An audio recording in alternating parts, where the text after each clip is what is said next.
Red book రాజ్యాంగం అన్నది నిజంగా ఈ రాష్ట్రంలో ఏ స్థాయికి పోయింది అని చెప్పడానికి ఇది ఒక చిన్న నిదర్శన, ఇది ఒక చిన్న ఉదాహరణ. పెన్నెల్లి గ్రామం అనేది ఒక గ్రామం, గురజాల కాన్స్టిట్యున్సీ, గురజాల నియోజకవర్గం. ఇందులో సర్పంచ్ మావాడు, 3 ఎంపీటీసీలు ఉన్నారు. 3 ఎంపీటీసీలు మా వాళ్ళే, వైసీపీ వాళ్ళు. ఈ 3 ఎంపీటీసీలు సర్పంచ్, వీళ్ళతో పాటు దాదాపుగా 300 పైచిలకు కుటుంబాలు.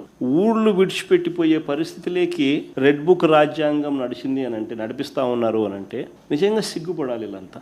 వాళ్ళ ఊర్లో వాళ్ళకున్న ఆస్తులు, వాళ్ళ ఊర్లో వాళ్ళకున్న పొలాలను, వాళ్ళ ఊర్లో వాళ్ళకున్న ఇవన్నీ వదిలేసేట్టుగా వాళ్ళ మీద దౌర్జన్యం చేసి వాళ్ళను ఊళ్ళో నిడిపించే కార్యక్రమం చేయడానికి సాక్షాత్తు చంద్రబాబు నాయుడు ప్రోత్సహిస్తూ ఉన్నాడు అని అంటే ఏ స్థాయిలో ఈ వ్యవస్థ ఉంది అని అడుగుతాం. వాళ్ళ ఊర్లో మళ్ళీ తిరిగి ప్రవేశం చేయడం కోసం కోర్టులో కేసు పెండింగ్ ఉంది.